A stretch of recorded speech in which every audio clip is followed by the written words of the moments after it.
Welcome to Soft Hour Library. Tonight's story begins now.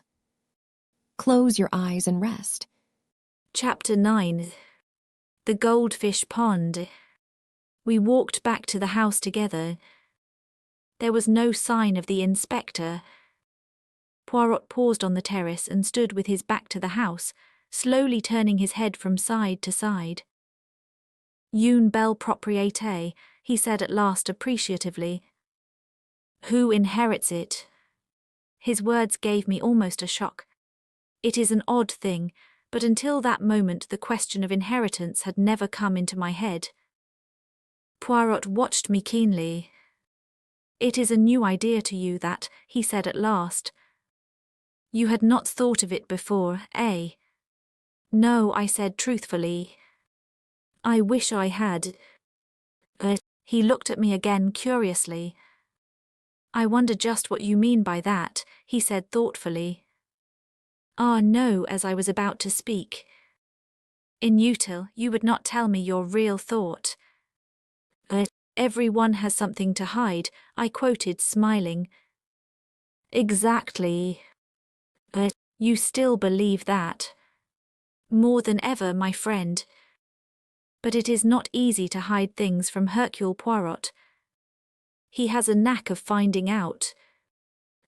He descended the steps of the Dutch garden as he spoke. "Let us walk a little," he said over his shoulder. "The air is pleasant today." I followed him. He led me down a path to the left enclosed in new hedges. A walk led down the middle, bordered each side with formal flower beds, and at the end was a round paved recess with a seat and a pond of goldfish. Instead of pursuing the path to the end, Poirot took another which wound up the side of a wooded slope. In one spot the trees had been cleared away, and a seat had been put. Sitting there one had a splendid view over the countryside, and one looked right down on the paved recess and the goldfish pond. "England is very beautiful," said Poirot, his eyes straying over the prospect. Then he smiled. "And so are English girls," he said in a lower tone. "Hush, my friend, and look at the pretty picture below us." It was then that I saw Flora. She was moving along the path we had just left, and she was humming a little snatch of song. Her step was more dancing than walking, and in spite of her black dress, there was nothing but joy in her whole attitude. She gave a sudden pirouette on her toes, and her black draperies swung out. At the same time she flung her head back and laughed outright. As she did so, a man stepped out from the trees. It was Hector Blunt. The girl started. Her expression changed a little. "How you startled me, I didn't see you." Blunt said nothing, but stood looking at her for a minute or two in silence. "What I like about you," said Flora with a touch of malice, "is your cheery conversation." I fancy that at that Blunt reddened under his tan. His voice, when he spoke, sounded different. It had a curious sort of humility in it. "Never was much of a fellow for talking. Not even when I was young." "That was a very long time ago, I suppose," said Flora gravely. I caught the undercurrent of laughter in her voice, but I don't think Blunt did. "Yes," he said simply, "it was." "How does it feel to be Methuselah?" asked Flora. This time the laughter was more apparent, but Blunt was following out an idea of his own. "Remember the Johnny who sold his soul to the devil, in return for being made young again? There's an opera about it." "Faust, you mean?" "That's the beggar." "Rum story." "Some of us would do it if we could." "Anyone would think you were creaking at the joints to hear you talk," cried Flora, half vexed, half amused. Blunt said nothing for a minute or two. Then he looked away from Flora into the middle distance, and observed to an adjacent tree trunk that it was about time he got back to Africa. "Are you going on another expedition, shooting things?" "Expect so." Usually do, you know, shoot things, I mean. You shot that head in the hall, didn't you? Blunt nodded. Then he jerked out, going rather red as he did so. Care for some decent skins any time? If so, I could get 'em for you. Oh, please do, cried Flora. Will you really? You won't forget. I shan't forget, said Hector Blunt. He added, in a sudden burst of communicativeness. Time I went. I'm no good in this sort of life. Haven't got the manners for it. I'm a rough fellow, no use in society. Never remember the things one expected to say. Yes, time I went. But you're not going at once, cried Flora. Not while we're in all this trouble. Oh, please. If you go. She turned away a little. You want me to stay? Asked Blunt. He spoke deliberately but quite simply. We all. I meant you personally, said Blunt with directness. Flora turned slowly back again and met his eyes. I want you to stay, she said, if that makes any difference. It makes all the difference, said Blunt. There was a moment's silence. They sat down on the stone seat by the goldfish pond. It seemed as though neither of them knew quite what to say next.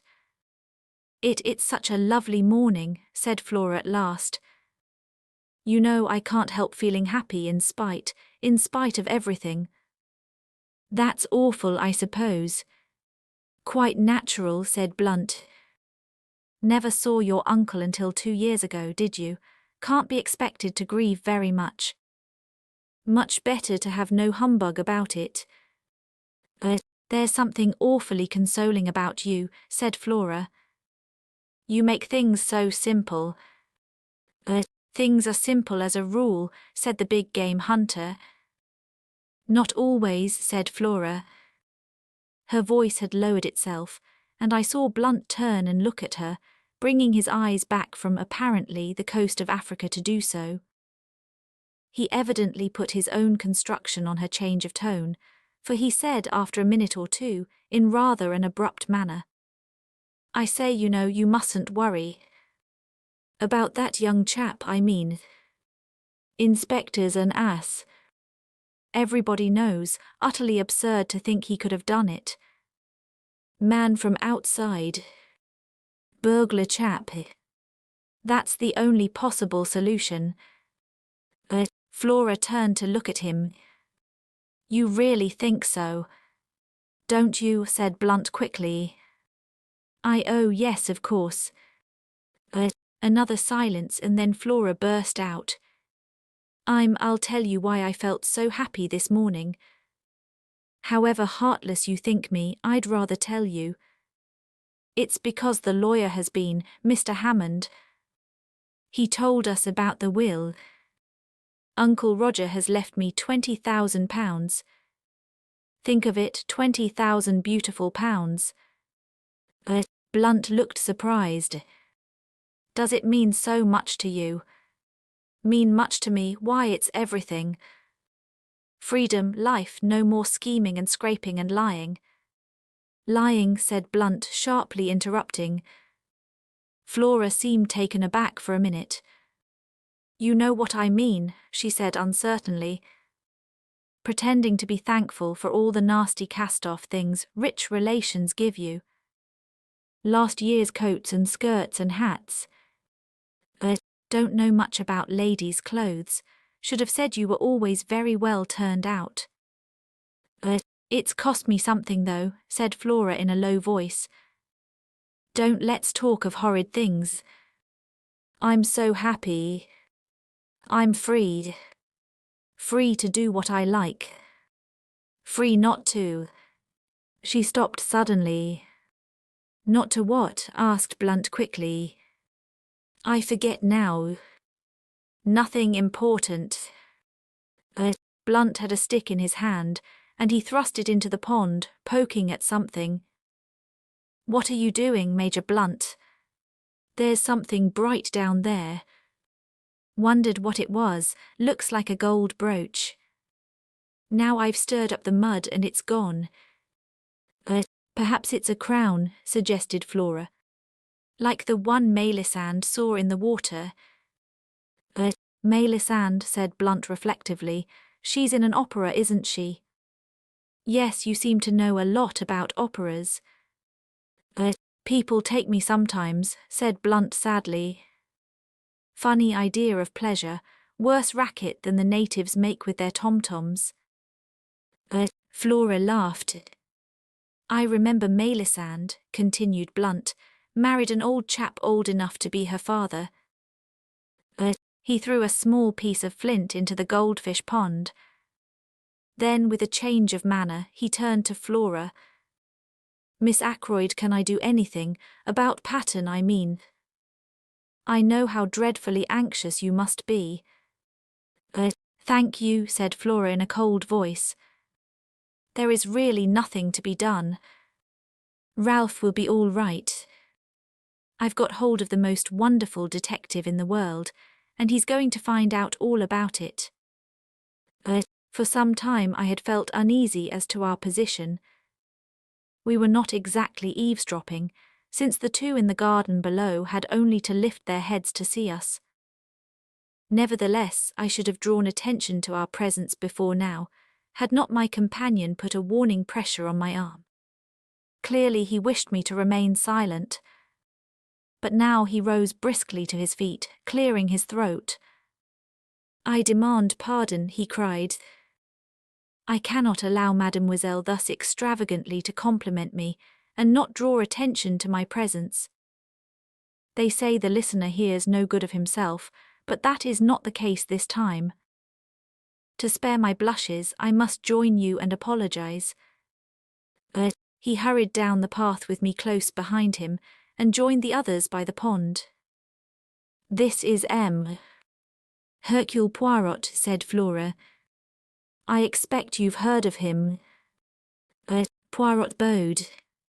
I know Major Blunt by reputation, he said politely.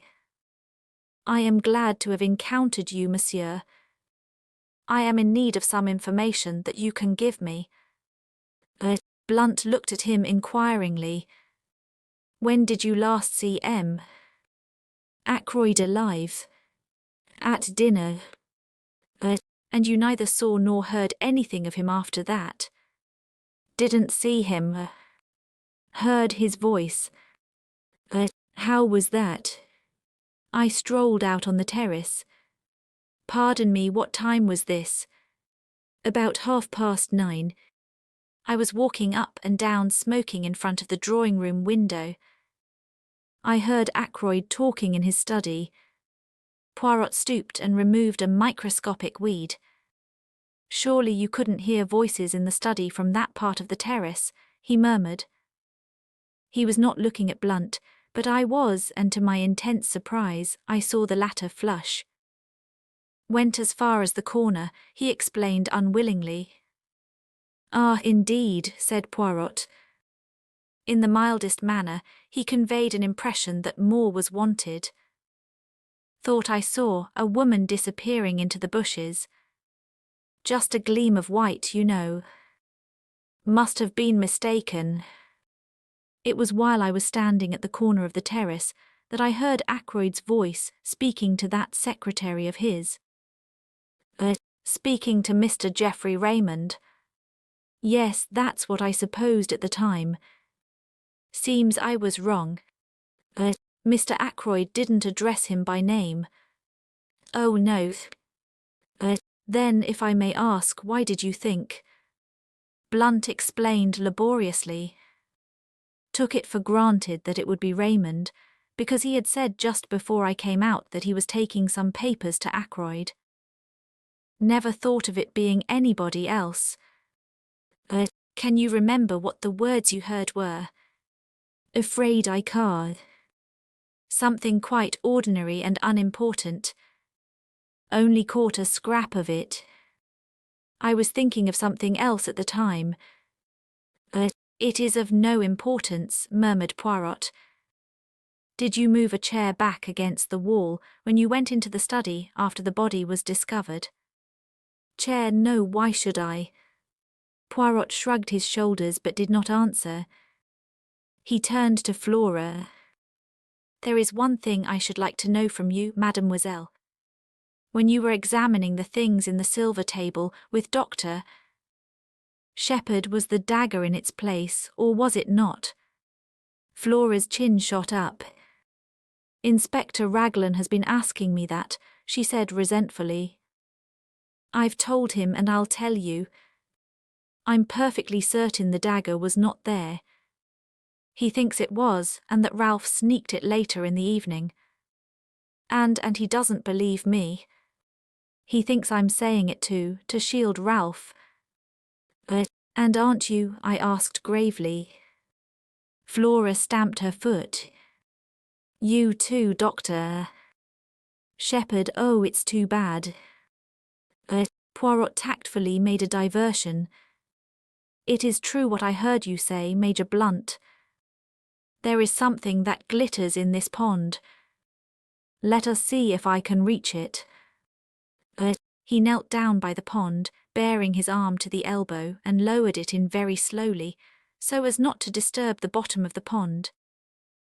But in spite of all his precautions, the mud eddied and swirled, and he was forced to draw his arm out again empty-handed. He gazed ruefully at the mud upon his arm. I offered him my handkerchief, which he accepted with fervent protestations of thanks. Blunt looked at his watch. Nearly lunch-time, he said. We'd better be getting back to the house. You will lunch with us, M?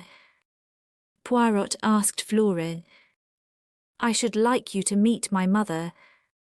She is very fond of Ralph. The little man bowed. I shall be delighted, mademoiselle.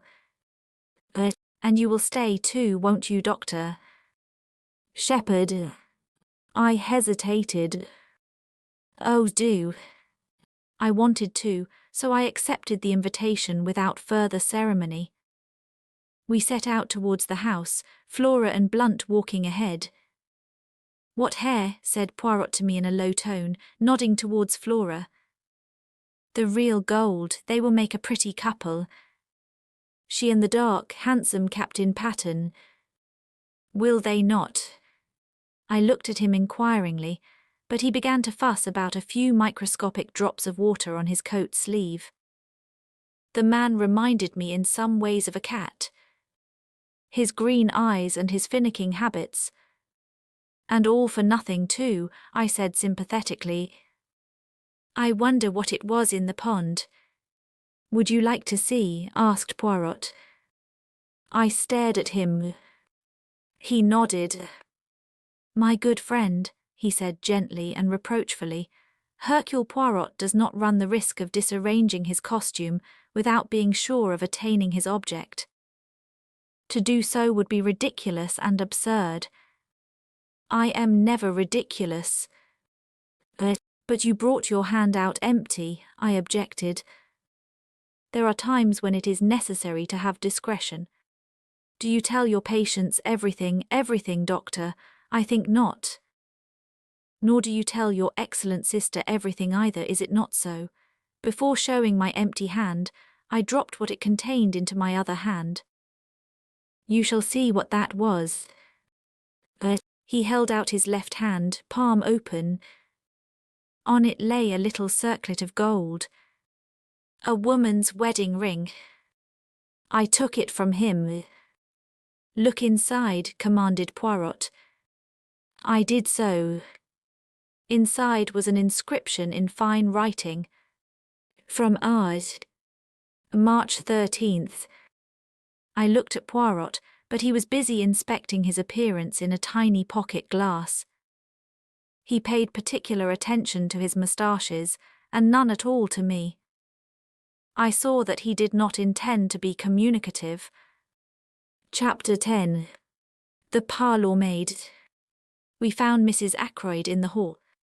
With her was a small, dried-up little man, with an aggressive chin and sharp grey eyes, and lawyer written all over him. Mr. Hammond is staying to lunch with us, said Mrs. Ackroyd. You know Major Blunt, Mr. Hammond, and dear Dr. Shepherd, also a close friend of poor Roger's. And let me see. She paused, surveying Hercule Poirot in some perplexity. This is M. Poirot, mother, said Flora. I told you about him this morning. Oh, yes, said Mrs. Ackroyd vaguely. Of course, my dear, of course. He is to find Ralph, is he not? He is to find out who killed Uncle, said Flora. Oh, my dear, cried her mother. Please, my poor nerves. I am a wreck this morning, a positive wreck. Such a dreadful thing to happen. I can't help feeling that it must have been an accident of some kind. Roger was so fond of handling queer curios. His hand must have slipped or something. This theory was received in polite silence. I saw Poirot edge up to the lawyer and speak to him in a confidential undertone. They moved aside into the embrasure of the window. I joined them, then hesitated. Perhaps I'm intruding, I said. Not at all, cried Poirot heartily. You and I, Ems. Le Docteur, we investigate this affair side by side. Without you I should be lost. I desire a little information from the good Mr. Hammond. You are acting on behalf of Captain Ralph Pattern, I understand, said the lawyer cautiously. Poirot shook his head. Not so.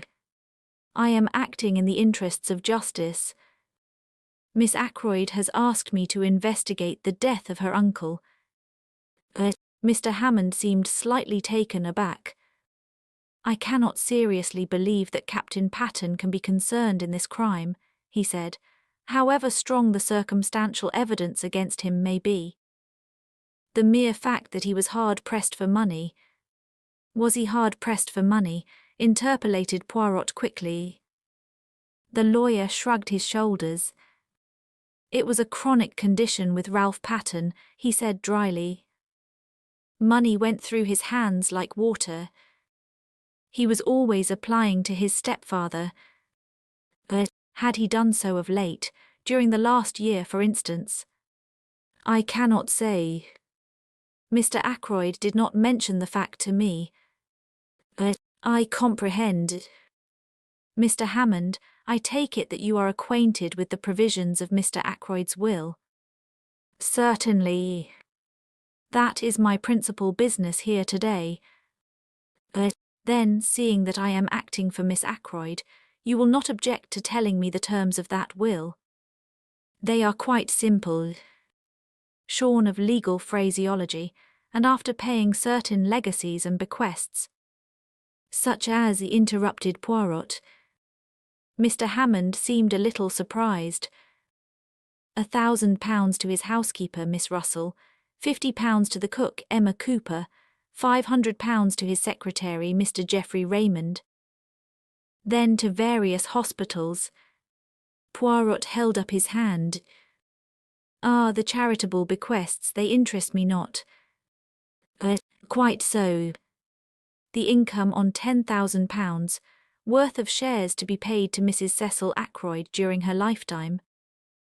Miss Flora Ackroyd inherits £20,000 outright. The residue, including this property and the shares in Ackroyd and Son, to his adopted son Ralph Pattern. Mr. Ackroyd possessed a large fortune. A very large fortune. Captain Pattern will be an exceedingly wealthy young man. There was a silence. Poirot and the lawyer looked at each other. Mr. Hammond, came Mrs. Ackroyd's voice plaintively from the fireplace. The lawyer answered the summons. Poirot took my arm and drew me right into the window. Regard the irises, he remarked in rather a loud voice. Magnificent, are they not? A straight and pleasing effect. At the same time I felt the pressure of his hand on my arm, and he added in a low tone, Do you really wish to aid me, to take part in this investigation? Yes, indeed, I said eagerly. There's nothing I should like better. You don't know what a dull old fogey's life I lead. Never anything out of the ordinary. Good, we will be colleagues then. In a minute or two I fancy Major Blunt will join us. He is not happy with the good mamma. Now there are some things I want to know, but I do not wish to seem to want to know them. You comprehend, so it will be your part to ask the questions. What questions do you want me to ask? I asked apprehensively. I want you to introduce the name of Mrs. Ferrars. Yes. Speak of her in a natural fashion. Ask him if he was down here when her husband died. You understand the kind of thing I mean. And while he replies, watch his face without seeming to watch it. C'est compris. There was no time for more, for at that minute, as Poirot had prophesied, Blunt left the others in his abrupt fashion and came over to us. I suggested strolling on the terrace, and he acquiesced. Poirot stayed behind. I stopped to examine a late rose. How things change in the course of a day or so, I observed. I was up here last Wednesday, I remember, walking up and down this same terrace. Ackroyd was with me, full of spirits. And now, 3 days later, Ackroyd's dead, poor fellow. Mrs. Ferrars is dead. You knew her, didn't you? But of course you did. Blunt nodded his head. Had you seen her since you'd been down this time? Went with Ackroyd to call. Last Tuesday, think it was. Fascinating woman, but something queer about her. Deep, one would never know what she was up to. I looked into his steady grey eyes. Nothing there, surely. I went on.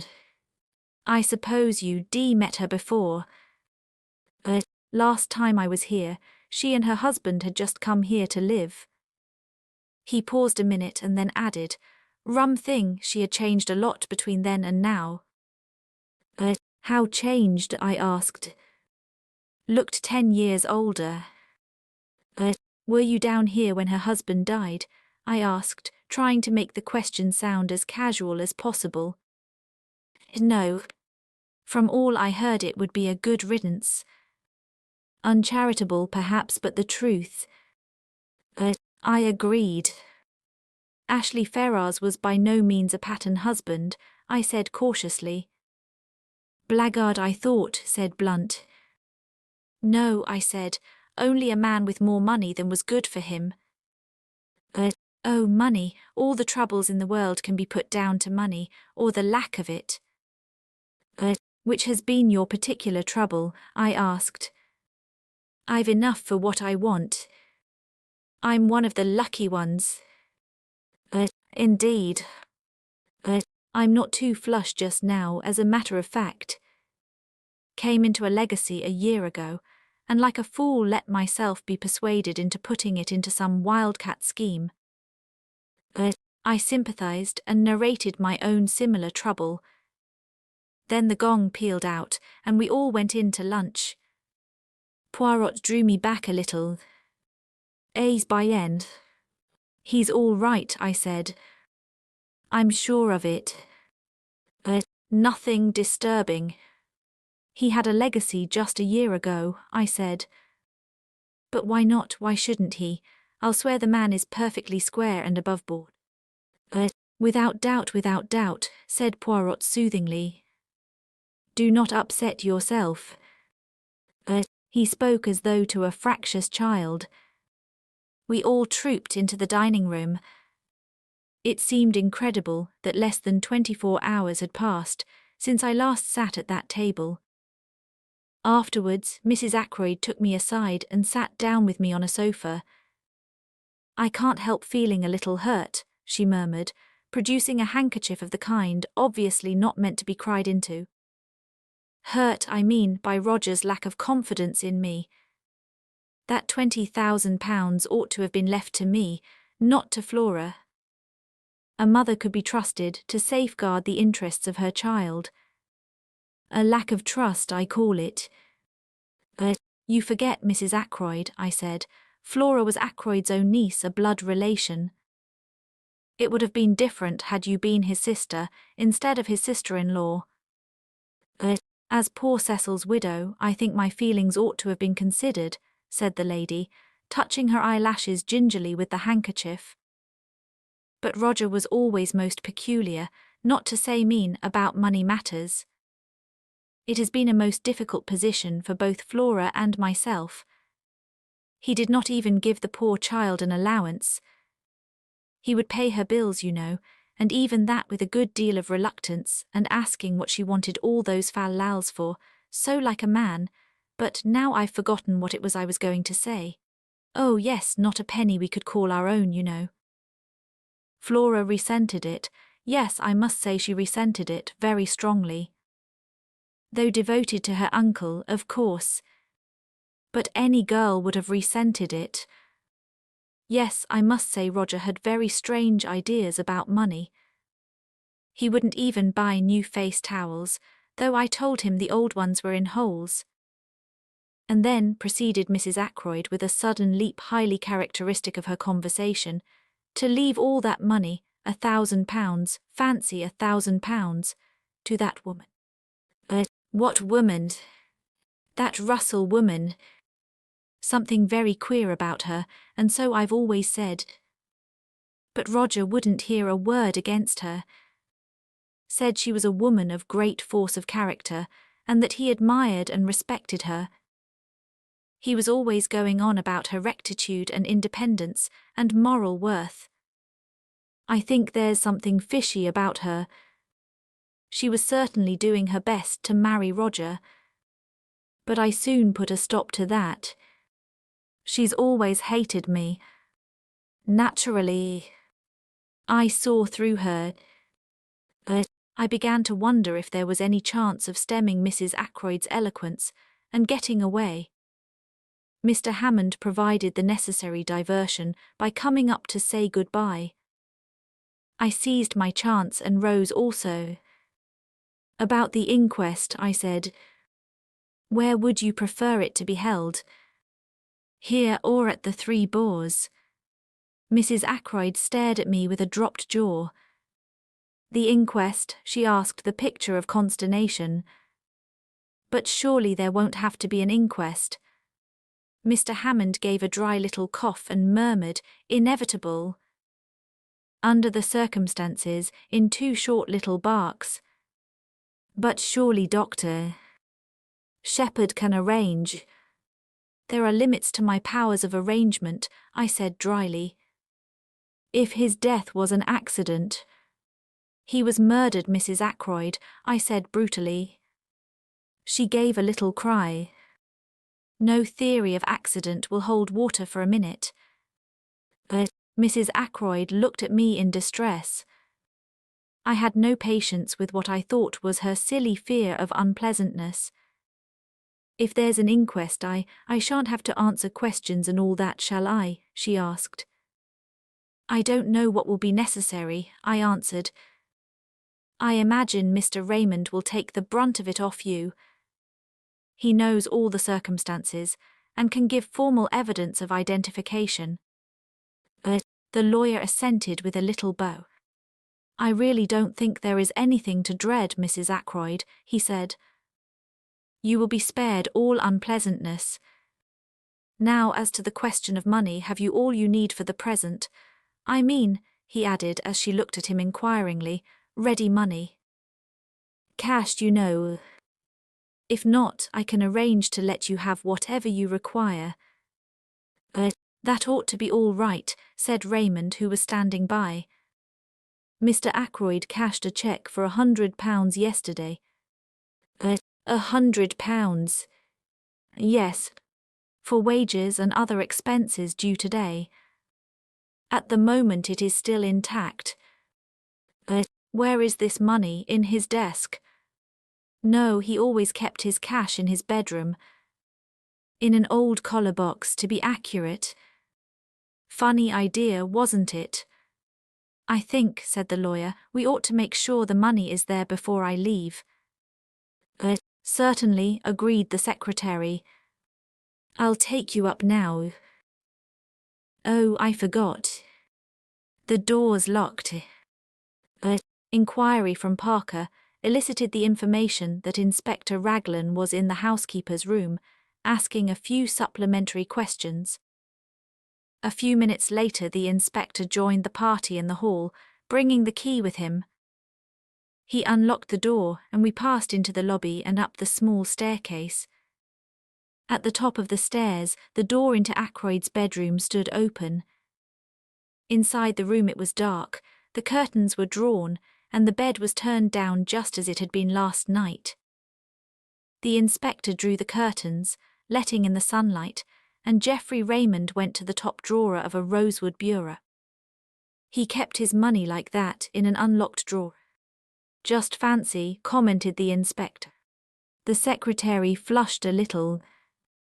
Mr. Ackroyd had perfect faith in the honesty of all the servants, he said hotly. Oh, quite so, said the inspector hastily. Raymond opened the drawer, took out a round leather collar box from the back of it, and opening it drew out a thick wallet. Here is the money, he said, taking out a fat roll of notes. You will find the 100 intact, I know, for Mr. Ackroyd put it in the collar box in my presence last night when he was dressing for dinner, and of course it has not been touched since. Mr. Hammond took the roll from him and counted it. He looked up sharply. £100, you said. But there is only 60 here. Raymond stared at him. Impossible, he cried, springing forward. Taking the notes from the other's hand, he counted them aloud. Mr. Hammond had been right. The total amounted to £60. But I can't understand it, cried the secretary, bewildered. Poirot asked a question. You saw Mr. Ackroyd put this money away last night when he was dressing for dinner. You are sure he had not paid away any of it already? I'm sure he hadn't.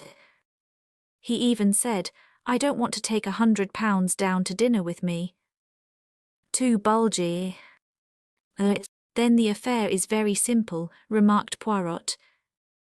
Either he paid out that £40 sometime last evening, or else it has been stolen. That's the matter in a nutshell, agreed the inspector. He turned to Mrs. Ackroyd. Which of the servants would come in here yesterday evening? I suppose the housemaid would turn down the bed. Who is she? What do you know about her? She's not been here very long, said Mrs. Ackroyd. But she's a nice, ordinary country girl. I think we ought to clear this matter up, said the inspector. If Mr. Ackroyd paid that money away himself, it may have a bearing on the mystery of the crime. The other servants all right as far as you know? Oh, I think so. Not missed anything before? No. None of them leaving or anything like that? The parlour-maid is leaving. When? She gave notice yesterday, I believe. To you? Oh, no. I have nothing to do with the servants. Miss Russell attends to the household matters. The inspector remained lost in thought for a minute or two. Then he nodded his head and remarked, I think I'd better have a word with Miss Russell, and I'll see the girl Dale as well. Poirot and I accompanied him to the housekeeper's room. Miss Russell received us with her usual sang-froid. Elsie Dale had been at Fernley 5 months. A nice girl, quick at her duties, and most respectable. Good references. The last girl in the world to take anything not belonging to her. What about the parlour-maid? She too was a most superior girl. Very quiet and ladylike. An excellent worker. Then why is she leaving? Asked the inspector. Miss Russell pursed up her lips. It was none of my doing. I understand Mr. Ackroyd found fault with her yesterday afternoon. It was her duty to do the study, and she disarranged some of the papers on his desk, I believe. He was very annoyed about it, and she gave notice. At least that is what I understood from her, but perhaps you'd like to see her yourselves. The inspector assented. I had already noticed the girl when she was waiting on us at lunch. A tall girl with a lot of brown hair rolled tightly away at the back of her neck, and very steady grey eyes. She came in answer to the housekeeper's summons, and stood very straight with those same grey eyes fixed on us. "You are Ursula Bourne?" asked the inspector. "Yes, sir." "I understand you are leaving." "Yes, sir." "Why is that?" "I disarranged some papers on Mr. Ackroyd's desk. He was very angry about it, and I said I had better leave. He told me to go as soon as possible." "Were you in Mr. Ackroyd's bedroom at all last night, tidying up or anything?" "No, sir. That is Elsie's work. I never went near that part of the house.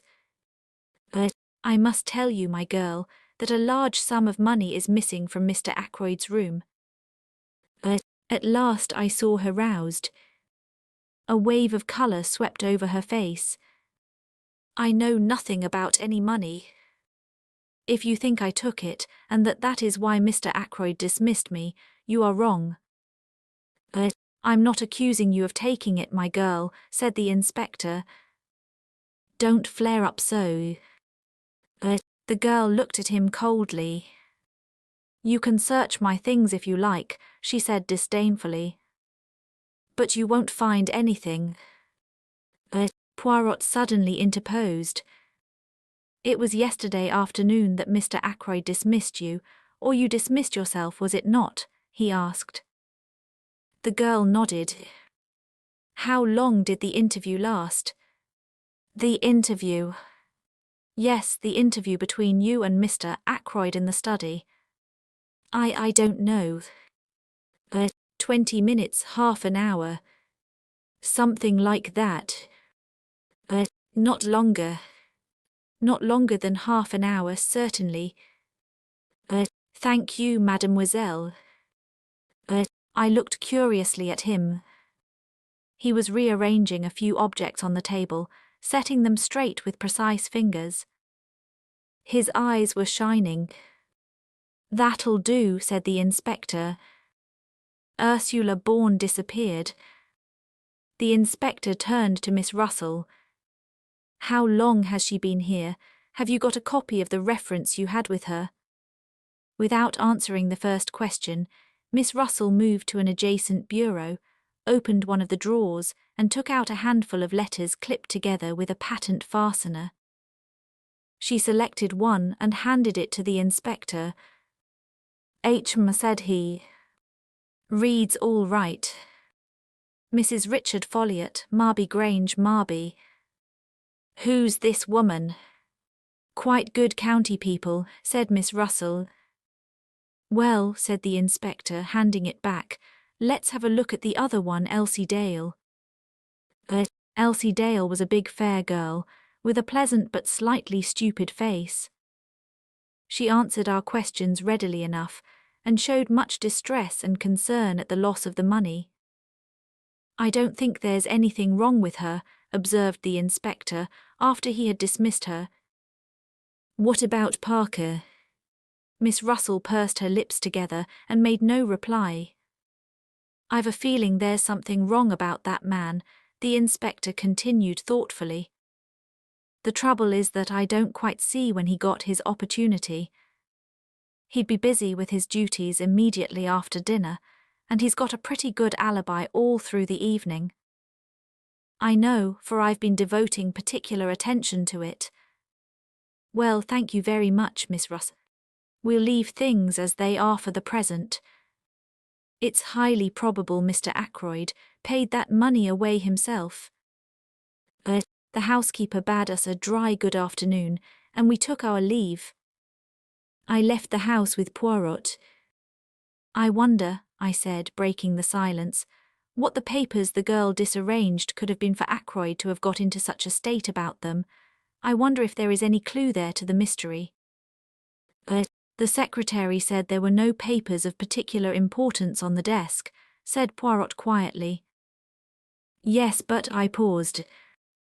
It strikes you as odd that Ackroyd should have flown into a rage about so trivial a matter. Yes, it does rather.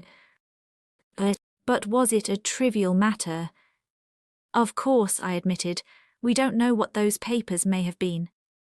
But Raymond certainly said, "Leave Raymond out of it for a minute. What did you think of that girl?" Which girl, the parlour maid? Yes, the parlour maid. Ursula Bourne. She seemed a nice girl, I said hesitatingly. Poirot repeated my words, but whereas I had laid a slight stress on the fourth word, he put it on the second. She seemed a nice girl, yes. Then, after a minute's silence, he took something from his pocket and handed it to me. See, my friend, I will show you something. Look there. The paper he had handed me was that compiled by the inspector and given by him to Poirot that morning. Following the pointing finger, I saw a small cross marked in pencil opposite the name Ursula Bourne. You may not have noticed it at the time, my good friend, but there was one person on this list whose alibi had no kind of confirmation. Ursula Bourne. You don't think... Doctor... Shepherd, I dare to think anything. Ursula Bourne may have killed Mr. Ackroyd, but I confess I can see no motive for her doing so. Can you? He looked at me very hard, so hard that I felt uncomfortable. Can you? He repeated. No motive whatsoever, I said firmly. His gaze relaxed. He frowned and murmured to himself. Since the blackmailer was a man, it follows that she cannot be the blackmailer then. I coughed. As far as that goes, I began doubtfully. He spun round on me. What are you going to say? Nothing. Nothing. Only that, strictly speaking, Mrs. Ferrars in her letter mentioned a person. She didn't actually specify a man. But we took it for granted, Ackroyd and I, that it was a man. Poirot did not seem to be listening to me. He was muttering to himself again. But then it is possible after all, yes, certainly it is possible. But then, I must rearrange my ideas. Method, order, never have I needed them more. Everything must fit in its appointed place, otherwise I am on the wrong tack. He broke off and whirled round upon me again. Where is Marby? It's on the other side of Cranchester. How far away? Oh, 14 miles perhaps. Would it be possible for you to go there, tomorrow say? Tomorrow, let me see, that's Sunday. Yes, I could arrange it. What do you want me to do there? See this Mrs. Folliot. Find out all you can about Ursula Bourne. Very well. But I don't much care for the job. It is not the time to make difficulties. A man's life may hang on this. Poor Ralph, I said with a sigh. You believe him to be innocent, though. Poirot looked at me very gravely. Do you want to know the truth? Of course. Then you shall have it. My friend, everything points to the assumption that he is guilty. What? I exclaimed. Poirot nodded. Yes, that stupid inspector, for he is stupid, has everything pointing his way. I seek for the truth, and the truth leads me every time to Ralph Patten. Motive, opportunity, means. But I will leave no stone unturned. I promised Mademoiselle Flora, and she was very sure that little one, but very sure indeed.